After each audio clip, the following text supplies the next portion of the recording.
Bismillahirrahmanirrahim. Assalamualaikum warahmatullahi wabarakatuh.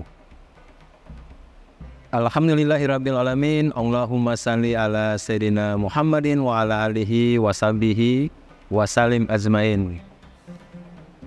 Alhamdulillah, kami dari Yayasan Rubatul Khairat Kota Ternate di bawah pimpinan Al-Habib Abdurrahman bin Kamil As-Sagaf.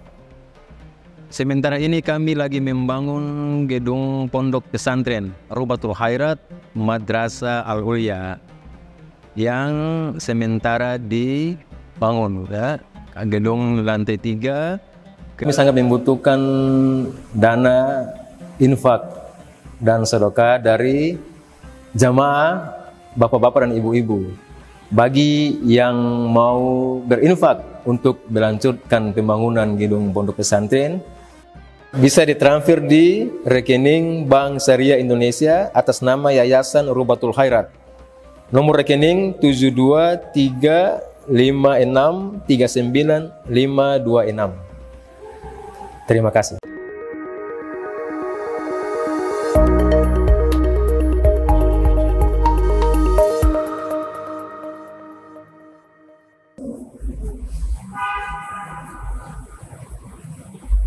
Dan mufti ini, Imam Nawawi menyebutkan memiliki beberapa syarat. Menurut Imam Nawawi, yang pertama disebut sebagai mufti kaunuhu mukallafa. Orangnya itu mukallaf. Mukallaf itu beragama Islam, akalnya sehat, sudah dewasa, haddul bulugh. Itu namanya mukallaf. Artinya kalau anak kecil sekalipun dia pandai, dia belum balik, gak bisa jadi mufti. Tidak bisa mengeluarkan hukum. Kemudian muslimah, ya tentu orang muslim, thiqatan ma'munah, orangnya dipercaya, jujur. Gak ada mufti tukang bohong, gak bisa. Mufti itu dipercaya oleh umat. Thiqatan ma'munah. Ya, thiqah dan ma'munah. Dipercaya dan juga diyakini punya kapasitas dan kemampuan. Thiqatan ma'munah. Kemudian Imam Nawawi melanjutkan,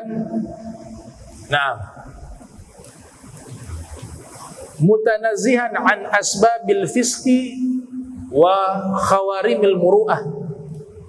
Nah, orangnya ini terjaga dari perbuatan fusuk, terjaga dari perbuatan fasik, kefasikan, perbuatan dosa itu kita lihat terjaga beliau. Bukan berarti tanpa kesalahan, tidak. Artinya secara keseluruhan waktunya itu diisi dengan kebaikan, ketaatan, bukan dengan maksiat. Dan wa khawarimul muru'ah, kata Imam Nawawi, dia mampu menjaga kehormatan diri. Ya. Misalnya mufti, ada mufti ini nongkrong pinggir jalan, merokok, minum kopi, angkat kaki. Sekalipun dia berilmu, muru'ahnya rusak, gak boleh jadi mufti. Dia harus berada di tempat-tempat yang layak dan terhormat. Ini tidak sembarangan.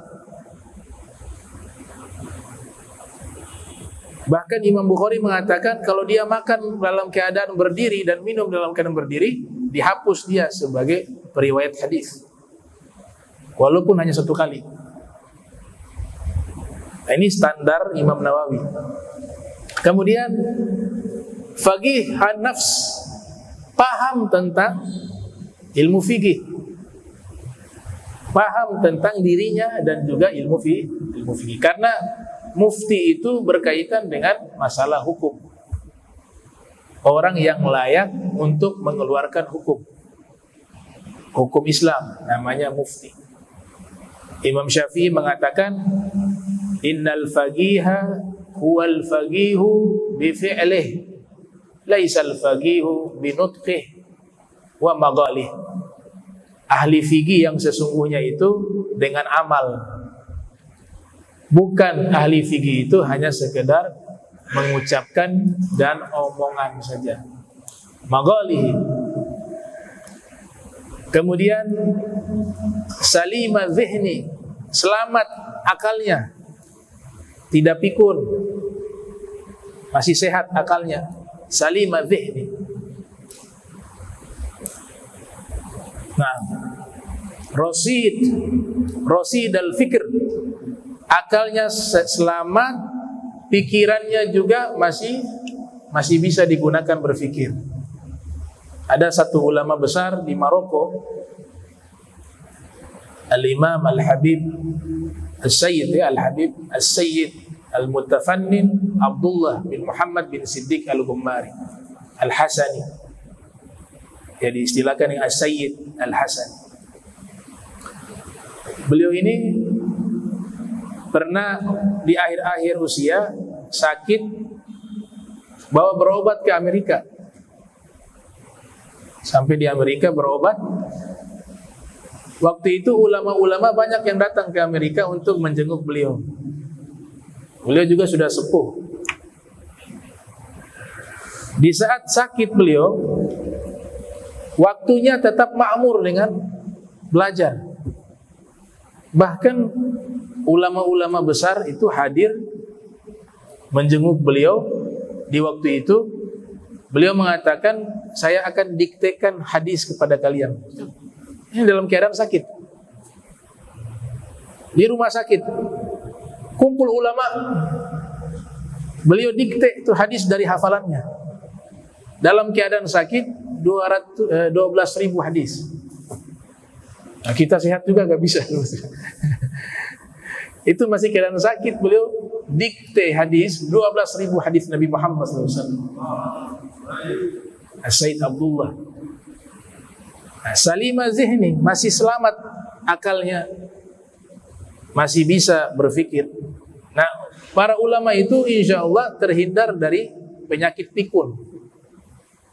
Belum ada sejarah ulama-ulama besar itu di masa tua pikun, karena otaknya sehat, tiap hari digunakan menghafal.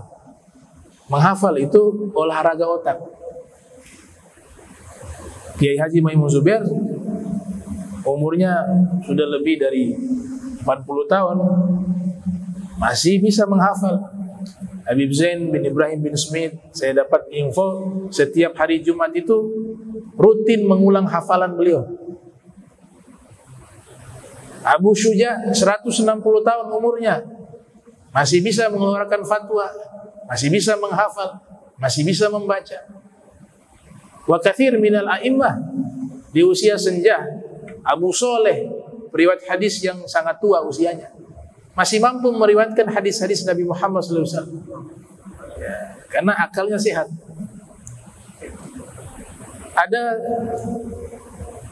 Al-Imam Abu Bakar namanya, seorang ulama namanya Al-Imam Abu Bakar bin Abi Daud, putra dari Imam Abu Daud yang terkenal pengarang kitab Sunan Abi Daud yang lahir tahun 202 Hijriah. Beliau memiliki anak ulama besar juga namanya Al-Imam Abu Bakar. Al-Imam Abu Bakar. Satu waktu dia jalan di satu tempat, para penuntut ilmu meminta kepada Imam Abu Bakar meriwayatkan hadis. Mereka ingin mencatat. Al-Imam Abu Bakar mengatakan, saya tidak bawa kitab. Kemudian dikritik beliau, masa engkau punya ayah ulama besar ahli hadis Abu Daud masih meriwayatkan hadis pakai buku? Ayahmu itu orang alim besar dalam ilmu hadis, hadis dihafal. Al-ilmu fis sudur laisa fis sutur, kata pepatah. Ilmu itu di dalam dada, bukan di kitab atau di tulisan. Akhirnya Imam Abu Bakar mengatakan, baik, sekarang kalian tulis hadis saya riwayatkan. Diriwayatkan hadis itu, dapat 30.000 hadis.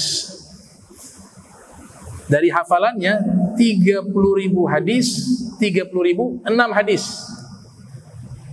Salasuna alf. Maksud beliau bawa kitab, tadi beliau katakan saya tidak bawa kitab, bukan berarti beliau tidak hafal. Artinya beliau mau berhati-hati dengan hadis Nabi. Mungkin kalau lewat hafalan ada beberapa hadis yang salah atau ada yang kurang. Kalau pakai kitab kan sudah tertulis. Tapi bukan berarti tidak dihafal. Beliau hafal itu, dikasih setoran ke mereka itu yang minta untuk didiktekan itu 30.006 hadis. Oh, itu kalau tulis berapa lama itu? Itu putranya Abu Daud, namanya Imam Abu Bakar. Hebatnya setelah ditulis itu 30.006 hadis tadi, orang-orang yang mencatat hadis itu mencocokkan hadis tersebut dengan kitab beliau. Subhanallah, yang salah hanya 6 hadis yang salah, 30.000-nya benar semua. Nah, maksud beliau tadi, saya pakai kitab biar semuanya benar, jangan ada yang salah. Nah, kalau pakai hafalan, ya akhirnya ada yang salah, 6 gitu. Nah, dikoreksi lagi. Nah, itu Al-Imam Abu Bakar Ibn Abi Daud. Nah, para ulama seperti itu, teman. Dan mereka tidak gengsi. Ya, syarat tadi mufti, akalnya sehat, pikirannya masih baik juga. Kemudian husnul tasarrufi wal istinbat mutaqayyidah. Bergaulnya baik, akhlaknya baik. Ya, mufti interaksinya baik dengan orang. Kemudian mampu mengistinbat hukum. Ini syarat mufti menurut Imam.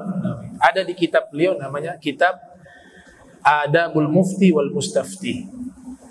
Ini judul yang sama juga ditulis oleh Al-Imam Ibn Salah di salah satu kitabnya juga tentang adab mufti dan mustafti. Juga kitab karya Imam Syatibi. Nah, para mufti ini mereka itu lebih takut mengeluarkan fatwa dibanding mereka gampang mengeluarkan fatwa. Artinya apa? Memilih mendingan fatwa itu jangan keluar. Kalaupun keluar dalam keadaan memang sudah sangat terdesak untuk maslahat umat. Maka sifat gengsi itu dihilangkan oleh ulama-ulama yang levelnya sudah mencapai mujtahid ataupun mufti. Saya teringat ada, dan ini mungkin bisa kita belajar dari Imam Malik bin Anas. Imam Malik di zaman itu dikenal sebagai imam besar di kota Madinah Al-Munawwarah, menjadi barometer ilmu agama Islam. Bahkan Nabi sudah memprediksi jauh-jauh hari. Ya. Nabi mengatakan hampir-hampir di zaman itu orang-orang pergi ke kota Madinah untuk belajar kepada seorang alim di kota Madinah. Imam Syafi'i mengatakan itu adalah Imam Malik. Pernah disodorkan beliau 40 pertanyaan tentang masalah agama. Beliau menyatakan la adri. Saya tidak tahu. Allahu a'lam. Yang artinya saya tidak tahu. Dari 40 pertanyaan beliau katakan itu 36 pertanyaan. Dari 40 pertanyaan. Bukan beliau tidak faham, tidak. Tapi beliau saking hati-hatinya dengan mengeluarkan fatwa. Takut.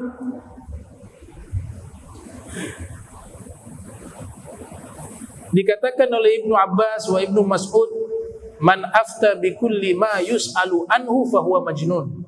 Siapa yang berfatwa atas seluruh pertanyaan yang diberikan kepadanya, dia orang gila.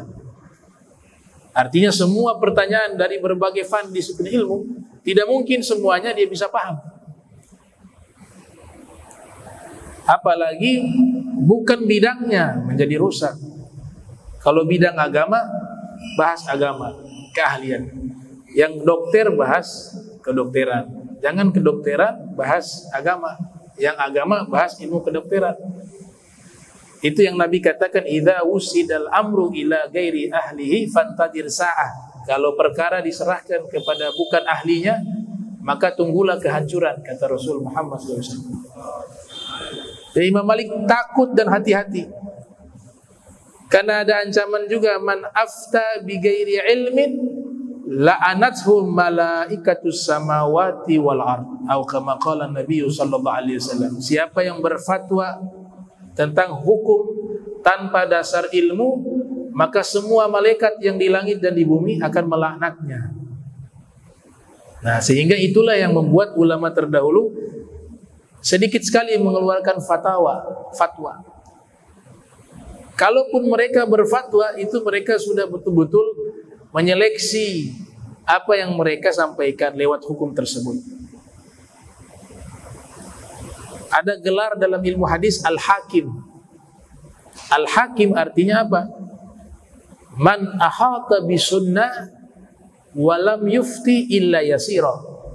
Orang yang sudah menguasai hadis-hadis yang berkaitan tentang hukum, tapi fatwa yang dikeluarkan sangat sedikit. Maka dikenal satu imam ahli hadis namanya Al-Imam Al-Hakim Naisaburi, yang lahir tahun 321 Hijriah, wafat 405 Hijriah. Itu. Nah, tugas mufti itu. Ulama menyusun beberapa kitab tentang masalah fatwa. Kalau kita lihat banyak sekali ulama-ulama yang mereka mengeluarkan fatwa untuk maslahat umat. Itu sudah konsekuensi seorang mufti. Jadi mufti ini selain mengeluarkan hukum juga memberikan solusi dari masalah. Makanya mazhab itu banyak. Seorang mufti di dalam kitab Al-Fawaid Al-Makkiyah karya Said Alwi bin Ahmad As-Sagaf, juga Al-Fawaid Al-Madaniyah karya Syekh Muhammad Amin Al-Madani, juga dalam kitab Faraidul Faraid fi Ikhtilafil Gaulain di Mujtahid Wahid karya Imam Al-Munawi, juga disebutkan dalam kitab Al-Imam As-Samhudi berjudul Al-Iqdul Farid fi Ahkami Taqlid. Ya, dari 4 kitab ini disimpulkan bahwa sesungguhnya mufti ini sebenarnya tidak perlu bergantung kepada satu mazhab. Karena mufti walaupun secara resmi dia mazhab, karena mufti biasanya satu mazhab. Ada mufti Syafi'i, ada mufti Maliki, mufti mazhab Syafi'i, mufti mazhab Maliki, mufti mazhab Hambali. Memang secara resmi dia berpegang dengan satu mazhab. Tapi yang dimaksud di sini, mufti ini juga punya wawasan dengan mazhab-mazhab yang lain. Sehingga apa? Bukan hanya dia mengeluarkan hukum, tapi juga melihat kondisi yang nanti bisa dia keluarkan hukum dari pendapat mazhab yang lain untuk mencocokkan dengan kondisi yang memberikan maslahat yang lebih besar bagi orang yang meminta fatwa. Makanya Said Muhammad Jamaluddin dalam kitab Umdatul Mufti wal Mustafti, juga Imam Syatibi dalam kitab fatwa beliau itu menyebutkan hal tersebut. Maka ulama dulu kebanyakan mereka berfatwa bukan hanya dengan satu mazhab. Misalnya Syekh Abdul Qadir Al-Jilani. Al-Imam Syekh Abdul Qadir Al-Jilani dikenal sebagai seorang sufi, tapi beliau juga adalah seorang ulama yang ahli fikih. Wa kana yufti ala madhab al-Hambali wal madhab al-Syafi'i. Beliau berfatwa menggunakan madhab Hambali dan madhab Syafi'i. Padahal secara resmi beliau itu condong ke madhab Hambali. Beliau bukan ulama mazhab Syafi'i. Tapi tadi tugas mufti bukan hanya sekedar mengatakan ini haram, selesai, ini halal. Tapi dia lihat keadaan orang tersebut. Dalam kondisi tertentu dia bisa mengutip pendapat mazhab yang lain. Contoh misalnya ada seorang wanita tulang punggung. Ini kejadian di Jakarta. Dulu guru saya yang menyampaikan ilmu tersebut kerja di salah satu perusahaan lah. Orangnya ini, perempuan ini masih muda, tapi ayah ibunya sudah meninggal. Dia punya adik, ada 3 orang laki-laki masih kecil. Dia sekolahkan adik-adiknya, semua dari dia. Dan dia wanita yang memang menjaga aurat, menggunakan jilbab yang panjang. Dia sudah kerja di satu tempat itu yang memang gajinya itu dia gunakan untuk menghidupkan adik-adiknya. Tapi tempat kerja itu harus buka hijab, harus buka jilbab. Itu jadi beban moralnya dia. Dia tidak mau seperti itu, tapi keadaan. Ditanyalah kepada salah satu ulama, kalau hanya kita tugas seorang mufti, jadi mufti dalam tanda kutip bukan hanya jabatan resmi mufti ya. Mau dia ustadz, kalau sudah berani keluarkan fatwa, dia punya tanggung jawab yang sama dengan mufti. Karena sama-sama mengeluarkan hukum. Akan tetapi kalau mufti itu secara formal. Kalau pengajar yang mengeluarkan hukum, itu yang non formal. Tapi beban tanggung jawabnya sama. Sama-sama mengeluarkan hukum Allah. Maka sang guru ini mengeluarkan fatwa. Gak boleh buka hijab, haram. Keluar saja dari situ. Terus adik-adik saya bagaimana? Dikatakan, oh, takut sama Allah, nanti Allah yang kasih rezeki. Ternyata dia kurang puas ini perempuan. Datang ke satu ulama mengatakan apa? Oh, di dalam kitab memang haram buka aurat haram. Tapi kan kondisi antum yang satu-satunya menafkahi mereka. Kecuali ustadz itu mengatakan haram, kamu keluar, nanti adikmu sementara saya yang tanggung. Itu tidak apa-apa. Tapi ustadz juga kan nggak berani begitu. Berarti hanya mengeluarkan hukum, tidak memberikan solusi. Nah, ulama yang kedua mengatakan, kamu sementara kerja di situ karena kamu yang menghidupkan adik-adikmu. Tapi kamu minta sama Allah agar Allah berikan pintu rizki yang halal, yang kamu kerja bisa berhijab di situ, bisa ibadah di situ, dan gajinya lebih besar, kata ulama itu. Jadi selesai kamu sambil kerja, usaha lamar di tempat lain, insya Allah Allah akan bantu. Betul, dia dapat tempat kerja yang gajinya 2 kali lipat, dan bisa ibadah, bisa hijab, bahkan terakhir dihajikan dan diumrahkan. Berarti ulama ini dia bukan sekedar mengeluarkan hukum, tapi dia membaca kondisi orang tersebut. Dia juga harus memberikan solusi. Itu tugas mufti. Makanya kalau membaca kitab fatwa, semua ulama-ulama besar itu punya kitab fatwa. Mereka sudah layak mengeluarkan fatwa. Misalnya Imam Nawawi punya kitab fatwa. Imam Ibn Hajar Al-Haytami juga memiliki kitab fatwa. Bahkan As-Suyuti punya kitab Al-Hawi lil Fatawa. Imam Syatibi juga memiliki kitab fatwa. Imam As-Subki, ya, disusun oleh anaknya Tajuddin As-Subki, ayahnya namanya Taqiyuddin As-Subki. Kumpulan fatwa sang ayah dikumpulkan oleh sang anak. Jadi kitab fatwa. Ya, Ibnu Taimiyah pun punya kitab kumpulan fatwa. Jadi fatwa itu dia mengeluarkan hukum dan juga memberikan solusi. Makanya rata-rata 2 mazhab. Ada Ibnu Daqiq Al-Id berfatwa dengan 2 mazhab. Mazhab Maliki satu, mazhab Syafi'i. Ada juga yang dahsyat, namanya Syekh Ad-Damanhuri. Ini istimewa. Beliau berfatwa dengan 4 mazhab. Jadi mazhab Syafi'i beliau kuasai, mazhab Maliki kuasai, mazhab Hambali kuasai. Kemudian mazhab Hanafi dikuasai 4 mazhab. Hanafi, Maliki, Syafi'i, Hambali. Namanya Syekh Damanhuri. Beliau ulama besar di Mesir. Sehingga ulama bingung, beliau ini pakar di bidang mazhab apa? Soalnya kepakarannya sama.